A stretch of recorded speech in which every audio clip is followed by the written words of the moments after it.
अस्सलाम वालेकुम। ये एक पास पेपर का क्वेश्चन देखते हैं। बेसिकली ये क्वेश्चन रिलेट कर रहा है दो टॉपिक्स के साथ, विच इज़ IAS 8 और इसके अलावा statement of changes in equity इसमें बनानी है, लेकिन इसमें बेसिकली चेंजेस हैं कुछ ऐसी जिनके बारे में हमने डिस्कशन करनी है। बड़ा इजी, बड़ा मज़े का क्वेश्चन है और ये सारी चीज़ें हम इससे पहले भी डिस्कस कर चुके हैं। क्वेश्चन पढ़ते हैं। आपको पता है कि हम सबसे पहले पहला पैराग्राफ पढ़ते हैं। उसने कहा था retained earning column extracted from the draft statement of changes in equity of Puffer Limited for the year ended 31 December 2022 is as follows। यानी कि उसने क्या दिया हुआ है, रिटेन अर्निंग्स का डाटा दिया हुआ है, रिटेन अर्निंग कॉलम दिया हुआ है statement of changes in equity के अंदर। रिक्वायरमेंट की तरफ चलते हैं। दो रिक्वायरमेंट है। Briefly discuss how the above changes should be incorporated in PL's financial statement. तो बेसिकली 3 पॉइंट्स होंगे, 3 चेंजेस होंगी जो हमने डिस्कस करनी है। पॉइंट 1, पॉइंट 2 और पॉइंट 3। तो हम ये बताएंगे कि इनको PL की फाइनेंशियल स्टेटमेंट्स में कैसे इनकॉर्पोरेट किया जाए। ये 3 नंबर का सवाल है, यानी कि एक छोटा सा ही क्वेश्चन है, इसमें को बहुत ज़्यादा बातें नहीं बताएंगे हम।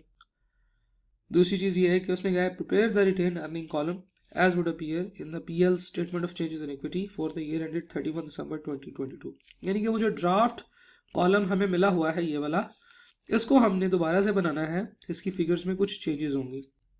तो 1 बाय 1 चलते हैं।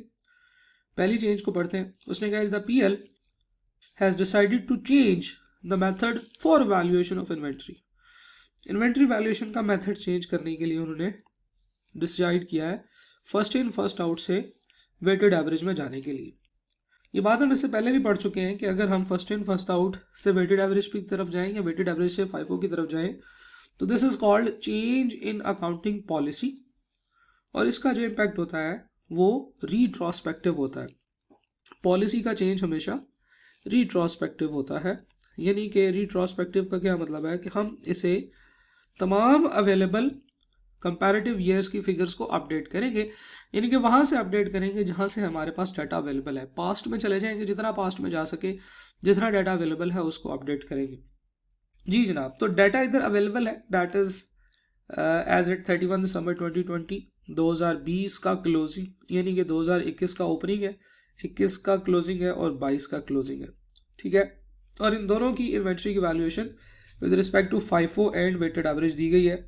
FIFO हमारा करंट मेथड है और वेटेड एवरेज जो है ये हमारा न्यू मेथड है जिसकी तरफ हम जा रहे हैं। तो इसका इम्पैक्ट हम लोग निकालेंगे। पहली चीज़ तो हम लोगों ने डिसाइड कर ली कि this is a policy change और ये इसका इम्पैक्ट जो है ये रिट्रोस्पेक्टिव होगा। दूसरी चीज़ ये है कि हमने देख लिया है कि इसमें क्या चेंजेस आएंगी, तो जब हम इसकी कैलकुलेशन करेंगे उस वक्त हम इसको सॉल्व करेंगे। Point 2, in view of increasing bad debts PL has decided to double the provision for doubtful debt. Doubtful receivables यानी कि बैड डेट्स की जो प्रोविजन है उसको डबल करने का डिसीजन कर लिया गया है। आपको पता है कि जो प्रोविजन होती है ये हमारा एक एस्टीमेट होता है, और एस्टीमेट में जो चेंज होता है इसको हम प्रोस्पेक्टिव अप्लाई करते हैं। प्रोस्पेक्टिव का क्या मतलब है? प्रोस्पेक्टिव का मतलब है कि हम जिस पीरियड में ये डिसाइड कर लेते हैं कि हमने इस एस्टीमेट को चेंज करना है, उससे ऑनवर्ड हम चेंजेस कर देते हैं, पास्ट में कोई चेंज नहीं करते। तो फॉर एग्जांपल इस वक्त 2022 के अंदर हम बैठे हुए हैं और हमने ये डिसाइड किया है कि ये एस्टीमेट चेंज करना है, तो 2022 और इसके बाद आने वाली जो फाइनेंशियल स्टेटमेंट्स हैं उनमें इस एस्टीमेट का डबल इम्पैक्ट डालेंगे, उससे पीछे वाली फाइनेंशियल स्टेटमेंट्स में इसका इम्पैक्ट नहीं जाएगा। तो ये प्रोस्पेक्टिव इफेक्ट हो गया है। उसने लिखा हुआ है 31 दिसंबर 2020 को जो प्रोविजन का क्लोजिंग बैलेंस था डेट वाज 15, 31 दिसंबर 21 को 19 था और 22 को 23 मिलियन रुपीज़ का प्रोविजन का क्लोजिंग बैलेंस था। तो बेसिकली हमने पिछले सालों को चेंज नहीं करना, हमने सिर्फ करंट ईयर को चेंज करना। तो हम कहेंगे कि the change in provision is basically a change in accounting estimate and we will apply it prospectively. Point 3 की तरफ चलते हैं। PL has decided to recognise all borrowing cost incurred in a year as an expense. तौबा अस्तगफिरुल्लाह, कितनी गलत बात है भाई। जब स्टैंडर्ड ने कह दिया है कि आपने बोरिंग कॉस्ट को एक्सपेंस के तौर पर रिकॉग्नाइज नहीं करना, और वो बोरिंग कॉस्ट जो क्वालिफाइंग एसेट्स के ऊपर आती है उसको कैपिटलाइज करना है, और उसका पूरा स्टैंडर्ड है, हम पढ़ के मर गए कि भाई ये कैसे करेंगे। तो बोरिंग कॉस्ट जो है उसको PL ने कहा कि नहीं भाई IAS 23 जो है इसको तो करते हैं साइड पे, ये तो हमें पसंद ही नहीं है, हम इसको फॉलो नहीं करते। हम फॉलो करेंगे कि हम अपनी पॉलिसी फॉलो करेंगे और हमारी पॉलिसी ये है कि तमाम बोरिंग कॉस्ट जो है ये एज एन एक्सपेंस रिकग्नाइज होंगी। ये बात हम पहले भी कर चुके हैं कि हम ऐसा नहीं कर सकते कि हम किसी एक स्टैंडर्ड की रिक्वायरमेंट को मानने से इनकार कर दें और बाकी मान लें। यानी कि आपने अगर स्टैंडर्ड्स को फॉलो करना है तो आपने पूरा स्टैंडर्ड्स को फॉलो करना है। ऐसा नहीं है कि आप उनमें से कुछ स्टैंडर्ड्स को सिलेक्टिवली फॉलो कर लें और कुछ स्टैंडर्ड्स को आप कहेंगे यार इनको फॉलो नहीं कर रहा है, इसकी ज़रूरत नहीं है। तो IAS 1 के अंदर ये बात हमने हल्की फुल्की कहीं ना कहीं डिस्कस भी ज़रूर की हुई है कि जब हम कहते हैं कि financial statements are prepared in accordance with the international financial reporting standards, तो इसका मतलब है कि हम फिर सारे अकाउंटिंग स्टैंडर्ड्स को फॉलो करेंगे अनटिल अनलेस कि कोई ऐसा अकाउंटिंग स्टैंडर्ड हो जो हमारे रेगुलेटर ने, यानी कि हमारे मुल्क की गवर्नमेंट ने कह दिया कि ये अकाउंटिंग स्टैंडर्ड आपने फॉलो नहीं करना। हम तमाम अकाउंटिंग स्टैंडर्ड्स को फॉलो करेंगे। तो स्टैंडर्ड्स भी यही कहते हैं कि this is the requirement of standards के अगर आप कहते हैं कि फाइनेंशियल स्टेटमेंट्स रिपोर्टिंग स्टैंडर्ड के मुताबिक बनती हैं तो फिर सारे ही फॉलो करने पड़ेंगे, कोई एक छोड़ के नहीं काम चलेगा। उसने लिखा है कि previously borrowing cost related to qualifying assets were capitalised as part of the cost of that asset. तो पहले हम लोग जो है ना वो स्टैंडर्ड को फॉलो करते थे, इस लाइन का ये मतलब है। आगे से लिखा है total boring cost incurred during the year 2022 and 21 were 87 and 95 million respectively. ये टोटल बोरिंग कॉस्ट थी जिसमें से 53 मिलियन और 38 million respectively were capitalised in the cost head office in the building 2021 और 22। यानी कि ये इन्फॉर्मेशन उन्होंने दे दी है कि अगर हम अपनी बात कर लें जो हम करना चाहते हैं, जो हमारे मजमूम मकासद हैं, अगर हम उनको हासिल करने में कामयाब हो जाएं तो ये फिगर्स हैं या ये रेलिवेंट अमाउंट्स हैं जो कि फाइनेंशियल स्टेटमेंट में रिकॉर्ड होनी है। The construction of building is expected to complete in 2023। इस बात से हमें ये पता चला कि जो बिल्डिंग है ये क्वालिफाइंग एसेट है, ठीक है, लेकिन हमें ये भी पता है कि जो बोरिंग कॉस्ट होती है क्वालिफाइंग एसेट्स की वो हम हमेशा कैपिटलाइज करते हैं, उसको एक्सपेंस आउट नहीं कर सकते। तो इसलिए ये जो बात कर रहे हैं ये गलत है। This is ultra vires, this is against the requirements of international financial reporting standards. That is why हम ये कहेंगे कि हम we are not allowed to do this calculation. ठीक है जी। इन अकॉर्डेंस विद IFRS अगर हम चले, उसने कहा है क्वेश्चन के अंदर भी इन अकॉर्डेंस विद IFRS, तो हम इस क्वेश्चन का आंसर कुछ इस तरह से करेंगे इस पार्ट का। जब हम पॉइंट A का आंसर कर रहे होंगे तो हम कहेंगे भैया we are not allowed to change this accounting policy, hence it will have no effect on the financial statements. तो हमने गलत कैलकुलेशंस तो नहीं ना करनी। तो अब पॉइंट A का आंसर देख लेते हैं कि पॉइंट A का क्या आंसर है जी। तो आपने सिर्फ यही लिखना था पॉइंट 1 के अंदर, this is a change in accounting policy which will be applied retrospectively. Point 2 के अंदर लिख दिया this is a change in accounting estimate which will be applied prospectively. और point 3 IAS 23 requires to capitalise all related borrowing cost incurred on qualifying assets. PL can not change this accounting policy, so no effect on financial statements. तो financial statements के ऊपर इसका कोई impact नहीं होगा। हम part 2 की तरफ चलते हैं विच इज बेसिकली ये कैलकुलेशन पॉइंट ऑफ व्यू से एक पार्ट है। Prepare the retained earning column as would appear in the statement of changes in equity for the year ended 31 December 2022। So basically हमने दो चेंजेस का impact लेकर आना है। एक तो है जी चेंज इन अकाउंटिंग पॉलिसी के FIFO से वेटेड एवरेज के अंदर चला गया, और दूसरा है जी हमारा एस्टीमेट का चेंज है जो कि सिर्फ करंट ईयर में इम्पैक्ट आएगा। Statement of profit and loss, ये जो स्टेटमेंट चेंजेस इन इक्विटी का रिटेन अर्निंग का कॉलम है, इसको अगर हम देखें तो उसने स्टार्ट किया हुआ है इसको बैलेंस एज ऑन 31 दिसंबर 2020 से, और फिर उसके बाद फाइनल कैश डिविडेंड दिया हुआ है 2020 10% का। अच्छा जी, प्रॉफिट फॉर द ईयर 2021 जो है वो 258 मिलियन का आ गया है, और इसी तरह से 2022 में 328 मिलियन का प्रॉफिट। हम इसी कॉलम को यहाँ पे दोबारा से स्टार्ट करेंगे। हम कहेंगे जनाब पफर लिमिटेड कंपनी का नाम है, और इसमें हम लिखेंगे statement of changes in equity, और इसके साथ हम लिख देंगे कि ये है हमारे एक्सट्रैक्ट्स। क्यों? क्योंकि पूरी statement of changes in equity तो नहीं बनी हुई ना, सिर्फ इसका रिटेन्ड अर्निंग का कॉलम बना हुआ है। और उसके बाद ईयर एंड हम लिखते होते हैं, हम लिखते हैं कि for the year ended on 31 December 2022, यानी कि 2021 की पहले हम बनाएंगे, फिर उसके बाद 2022 की बनाएंगे। तो हमारे पास है जनाब रिटेन्ड अर्निंग्स का कॉलम, साथ में हम लिख देंगे कि ये है जी रुपीज़ इन मिलियंस। तो हम इसको स्टार्ट करेंगे, सबसे पहले हम कंपैरेटिव ईयर की बनाते हैं, फिर उसके बाद हम करंट ईयर की बनाते हैं। तो कंपैरेटिव ईयर यानी कि पिछले साल, इस वक्त हमारे पास जो रेलिवेंट डेट्स हैं वो है पिछला साल बनता है ईयर 2021, पिछले साल की इंफॉर्मेशन ये दी हुई है। अगर हम इसी को फॉलो करें तो सबसे पहले हम लिखेंगे बैलेंस एज ऑन 31 दिसंबर 2020। अब हमें पता है कि एक हमारे पास चेंज ऐसी है जिसका रिट्रोस्पेक्टिव इम्पैक्ट होना है, और वो है ये जो क्लोजिंग स्टॉक की वैल्यूएशन है। 31 दिसंबर 2020 से पहले वाला जो बैलेंस है, इस बैलेंस के अंदर हमने एडजस्ट करनी है वो तमाम पॉसिबल एडजस्टमेंट्स जो कि हम इसमें कर सकते हैं। तो बेसिकली क्या क्या एडजस्टमेंट्स हो सकती हैं? देखें, हम लोगों ने ये कहा है कि 2020 या उससे पीछे का जो चेंज है वो हम उसकी अपनी प्रॉफिट्स के अंदर करेंगे। तो इसकी एक वर्किंग बना लेते हैं। 2020, 2021 और 2022। अगर हम 2020 का प्रॉफिट देखें तो दैट इज नॉट गिवन, लेकिन हम इसका ओपनिंग इक्विटी का बैलेंस ले लेते हैं विच इज 928 मिलियन। 2021 का जो प्रॉफिट है दैट इज 258 मिलियन, ये रहा। और 2022 का प्रॉफिट है दैट इज 328 मिलियन। ठीक है जी, तो ये है हमारे पास 2021 और 20 का तो प्रॉफिट मौजूद है, लेकिन 2022 का प्रॉफिट मौजूद नहीं है, 2020 का प्रॉफिट मौजूद नहीं है, 2020 का ओपनिंग इक्विटी मौजूद है। तो हमने ये बात की थी कि जो पीरियड हम प्रेजेंट करते हैं उससे पिछले जितने भी पीरियड्स हैं उन सब का इम्पैक्ट ओपनिंग रिटेन अर्निंग्स के अंदर डाल देते हैं हम।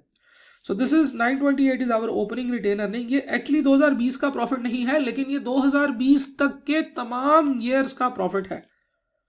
अच्छा जी, अब हम क्लोजिंग स्टॉक की इन्वेंट्री की बात कर लेते हैं। आपको पता है हम लोगों ने इसके ऊपर पहले भी बात की हुई है, मैं दोबारा बता देता हूं कि हमारा जो क्लोजिंग स्टॉक है और जो ओपनिंग स्टॉक है, इन दोनों के दरमियान इन दोनों का प्रॉफिट के साथ क्या रिलेशन होता है। आपको पता है कि प्रॉफिट एक क्रेडिट आइटम होती है, जो ओपनिंग स्टॉक है ये डेबिट आइटम होती है। तो डेबिट और क्रेडिट का आपस में इनवर्स रिलेशनशिप होगा। क्लोजिंग स्टॉक भी एक डेबिट आइटम होती है, लेकिन क्योंकि ये माइनस हो रही होती है तो बेसिकली इसका इम्पैक्ट जो है वो डायरेक्ट रिलेशनशिप का बायस बनता है। इससे पहले भी हमने ये बात कर ली है, एक दो क्वेश्चंस में भी जिक्र किया था। अब मैं इसको समराइज करके बता रहा हूँ कि opening stock is inversely proportional to the profit and closing stock is directly proportional to the profit. Opening stock बढ़ेगा तो प्रॉफिट कम होगा, ओपनिंग स्टॉक कम होगा तो प्रॉफिट बढ़ेगा।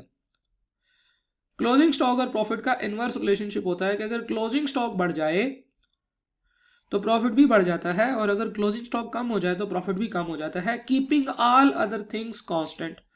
तो इस चीज को अगर हम यहां पे अप्लाई करें तो सबसे पहले हम लोग ओपनिंग स्टॉक का इफेक्ट लेंगे। हम कहेंगे जनाब इफेक्ट ऑफ ओपनिंग स्टॉक। देखिए 2020 का ओपनिंग स्टॉक तो मौजूद नहीं है, हमें नहीं पता कि 2020 का ओपनिंग स्टॉक क्या है। 2021 का ओपनिंग स्टॉक बेसिकली 2020 का क्लोजिंग स्टॉक है। सो this is the opening stock of 2021। इनमें क्या इंपैक्ट आ रहा है जरा गौर से देखिएगा। ओपनिंग और क्लोजिंग का डिफरेंस, यानी कि मैं यहां पे एक और कॉलम बना लेता हूं विच इज कॉल्ड डिफरेंस, या इसको मैं कह देता हूं करंट 438 था और नई पॉलिसी के हिसाब से 460 हो गया। इसका मतलब यह है कि 22 मिलियन का इंक्रीज आ रहा है स्टॉक की वैल्यू के अंदर, 22 मिलियन स्टॉक की वैल्यू में इंक्रीज आ रहा है। 2021 की बात करते हैं, 560 मिलियन करंट था, 520 हो गया, तो 40 का डिक्रीज आ रहा है, -40। और अगर हम यही पॉलिसी 2022 में अप्लाई करें तो हमारे पास इंक्रीज आ रहा है। 601 था, अब हम 618 कर रहे हैं। करंट 601 था, नया 618 है, तो इसमें 17 का इंक्रीज आ रहा है। तो ये चेंज हो गया। अब इस चेंज को इंटरप्रेट करना है इन टर्म्स ऑफ प्रॉफिट। देखिए 2021 का ओपनिंग स्टॉक 2022 का क्लोजिंग स्टॉक है, 2020 का क्लोजिंग स्टॉक है, यानी कि 22 का इंक्रीज आ रहा है। तो ओपनिंग स्टॉक का इंपैक्ट होता है इनवर्स। इसका मतलब यह है कि इफेक्ट ऑफ ओपनिंग स्टॉक, ये जो 22 का इंक्रीज है, बेसिकली प्रॉफिट के ऊपर ये नेगेटिव इंपैक्ट लेकर आएगा। दो तीन चीजें यहां पे इकट्ठी अप्लाई हो रही है, आपने गौर से देखना है। सिमिलरली 2021 का क्लोजिंग बनेगा 2022 का ओपनिंग, और इसमें क्या इंपैक्ट आ रहा है, 40 का डिक्रीज हो रहा है। तो प्रॉफिट के साथ इसका इन्वर्स रिलेशनशिप होगा, प्रॉफिट हम 40 इसमें हम ऐड कर देंगे प्रॉफिट के अंदर। इसी तरह से हम दूसरा इफेक्ट निकालेंगे which is effect of closing stock. Closing stock में 2020 के क्लोजिंग स्टॉक में 22 का इंक्रीमेंट है, हम 22 ऐड कर देंगे। क्यों? क्योंकि क्लोजिंग स्टॉक और प्रॉफिट का डायरेक्ट रिलेशनशिप होता है। 2021 के अंदर 40 का डिक्रीज है, हम 40 माइनस कर देंगे क्योंकि क्लोजिंग स्टॉक का इफेक्ट जो है वो डायरेक्ट होता है। और 2022 में 17 का इंक्रीज आ रहा है। तो बेसिकली अगर हम देखें तो हमारे पास 2020 या उससे पुराना यानी कि ओपनिंग रिटेन अर्निंग के अंदर 22 ऐड होगा और ये 22 ऐड होने से 950 हो जाएगा। 2021 के अंदर 22 भी माइनस होगा और 40 भी माइनस होगा, तो ये आपके पास बच जाएगा जनाब -62 माइनस होगा तो ये 196 बच जाएगा। और 328 के अंदर जो 2022 का प्रॉफिट है इसमें आप 17 भी ऐड करेंगे और 40 भी यानी कि 57 टोटल ऐड करेंगे तो ये आपके पास बन जाएगा 385।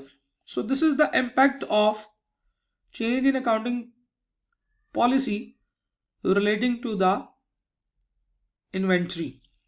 तो हम इसकी वर्किंग यहाँ पे करते हैं। हम कहते हैं जनाब पहले साल जो हमारा ओपनिंग था जिसे हम कहते हैं opening retain earning that is 928, इसमें हम कहते हैं effect of change in policy which is 22, तो हम 22 इसमें ऐड करेंगे तो हमारे पास 950 आ जाएगा। What is this 950? This 950 is restated balance as at 31 December 2020।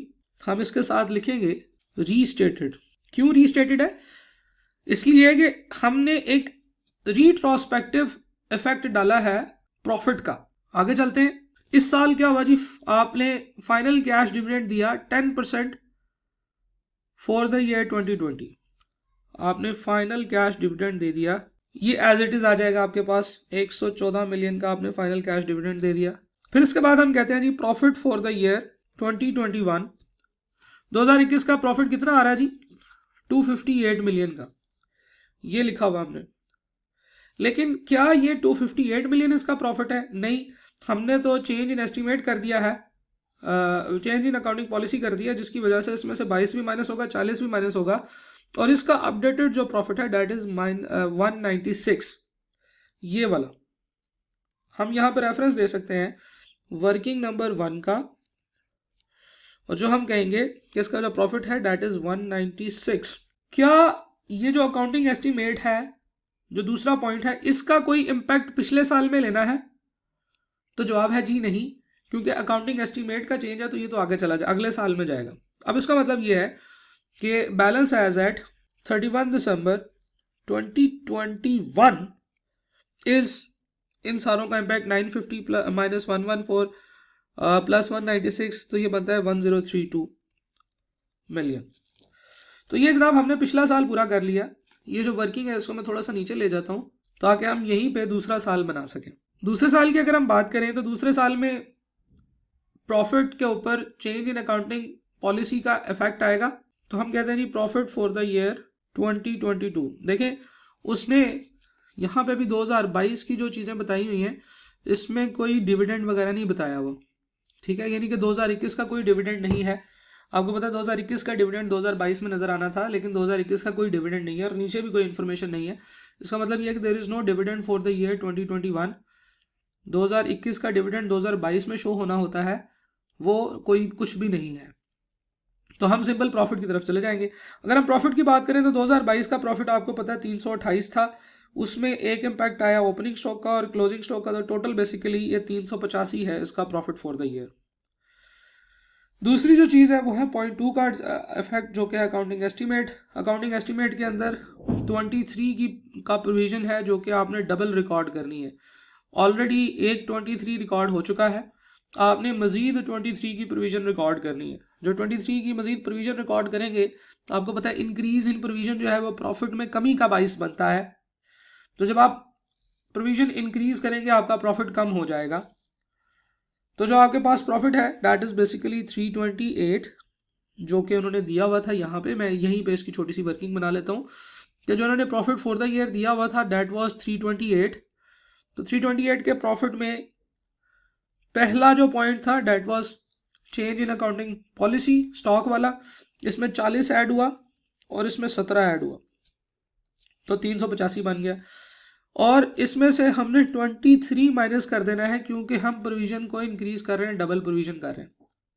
तो जब प्रोविजन डबल कर दी तो एक दफ़ा तो ये ऑलरेडी रिकॉर्ड हो चुकी है, एक दफ़ा और रिकॉर्ड करनी है, तो 23 की प्रोविजन हम इसमें से जो है वो माइनस कर देंगे। तो जब हम ये कर लेंगे तो हमारे पास जो प्रॉफिट फॉर द ईयर 2022 बनेगा that will be equal to 362। और जब आप इसे क्लोज करेंगे which is balance as on ये एज एट 31 दिसंबर 2022 का बैलेंस जो है इन दोनों को ऐड करके होगा 1394। ठीक है जी। So this was the question, बड़ा इजी क्वेश्चन था और इससे बिल्कुल प्रीवियस अटेम्प्ट के अंदर एस ये जो फाइफो वगैरह है, फाइफो और वेटेड एवरेज में चेंज, इसके वाले से क्वेश्चन आ चुका था जो हमने कर भी लिया हुआ है, लेकिन फिर भी बच्चे इस क्वेश्चन के अंदर अच्छा परफॉर्म नहीं कर सके। इट इज़ इंटरेस्टिंग टू सी कि बच्चों ने इस क्वेश्चन में कैसा परफॉर्म किया। आई कैप जब भी क्वेश्चंस देता है तो वो क्वेश्चन के बाद उसके जब रिजल्ट आ जाता है तो एग्जामिनर कमेंट्स और मार्किंग स्कीम ऑफर करता है। तो क्वेश्चन नंबर 1 जो था उसमें पासिंग परसेंटेज थी 15%, यानी कि जिन 100 बच्चों ने पेपर अटेम्प्ट किया उसमें से सिर्फ 15% बच्चे ऐसे थे, 100 में से 15 बच्चे ऐसे थे जो इसमें पास हो सके। पास होने का क्या मतलब है? पास होने का मतलब है कि अगर आप ये क्वेश्चन देखें तो ये 9 मार्क्स का क्वेश्चन था, तो अगर आप इसमें से 4.5 नंबर हासिल कर लेते तो आप पास हो जाते। इसका मतलब यह है कि सिर्फ 15 स्टूडेंट ऐसे थे जो 4.5 या उससे ज़्यादा मार्क्स हासिल कर सके थे, which is very low performance. अच्छा, एग्जामिनर क्या कहता है? एग्जामिनर कहता है कि 36% of examiner did not secure any marks. पहली चीज़ तो यह है कि 36% बच्चों ने तो कोई मार्क हासिल नहीं किए, ये क्वेश्चन ही छोड़ दिया होगा या किया ही नहीं होगा। उसके बाद है in this question while an additional 29% only secure 2 marks. 36% ने 0 मार्क्स हासिल किए, 29% ने 1 या 2 मार्क्स हासिल किए, which could have been secured by basic preparation of this topic. Examiner खुद कहता है कि एक बेसिक प्रिपरेशन का क्वेश्चन था और बच्चों ने ये टॉपिक इतना तैयार ही नहीं किया हुआ था। It seems that examiner did not study this area of the syllabus on the assumption that this topic was examined in the previous attempt as a long question has the least probability of being examined in the past। ये ले जनाब, examiner ने कह दिया है कि भाई बच्चों को ये लग रहा था कि ये सवाल पिछली दफ़ा हमने लंबे क्वेश्चंस में चेक कर लिया है तो अब हम आगे चेक नहीं करेंगे। हालांकि एग्जामिनर के जहन, बच्चे के जहन में ये गलती है, ऐसा नहीं होता, हम चेक कर सकते हैं। पॉइंट नंबर 3 उसने के बारे में उसने डिटेल गाइडलाइन दी थी, वो जो बोरिंग कॉस्ट वाला कॉन्सेप्ट था। Examiner failed to recognise the capitalisation of borrowing cost and qualifying asset is mandatory requirement. वैसे मज़े की बात यह है कि टीचर बेचारे कह के थक गए, बोल बोल के मर गए कि भैया ये रिक्वायरमेंट है, रिक्वायरमेंट को फॉलो करना बहुत ज़रूरी है, और बच्चे उन वर्ड्स को भूल गए। तो उसने ये कहा है कि एग्जामिनी को ये पता ही नहीं था कि ये एक मैंडेटरी रिक्वायरमेंट है और मैंडेटरी रिक्वायरमेंट को अगर फॉलो ना किया जाए तो वो एक बहुत बड़ी गलती कंसिडर की जाती है। अगला पॉइंट उसने कहा कि effect of change in provision of doubtful receivable was applied retrospectively, यानी कि बच्चों ने पिछले ईयर्स में भी रिट्रोस्पेक्टिव एप्लीकेशन कर दी। यानी कि बच्चों को नजर आया कि भाई क्वेश्चन के अंदर तो पिछले सालों की प्रोविजन भी दी हुई है, देखे ना, ये भी दी थी, ये भी दी थी। तो उनको लगा कि एग्जामिनर पागल थोड़ी है, उसने अभी इन्फॉर्मेशन थोड़ी दे दी है तो इसका मतलब है उसको अप्लाई करना है। तो ये गलती कर दी बच्चों ने कि डाउटफुल रिसीवेबल्स को भी रिट्रोस्पेक्टिवली अप्लाई कर दिया। अगली बात, while incorporating the effect of change in policy of inventory on profit for the year 21 and 22 the impact of opening inventory was not taken into consideration. यानी कि क्लोजिंग इन्वेंटरी तो बच्चों ने कंसिडर कर ली लेकिन ओपनिंग इन्वेंटरी को जहन में नहीं रखा। सो दिस वाज द क्वेश्चन। आपने ये चीज़ें जहन में रखनी है, ये गलतियाँ नहीं करनी है, और एग्जामिनर कमेंट्स को भी साथ में पढ़ा करें लाजमी तौर पे। क्वेश्चन इजी था, आई एम श्योर कि अब आप लोग इसको कर लेंगे। Thank you.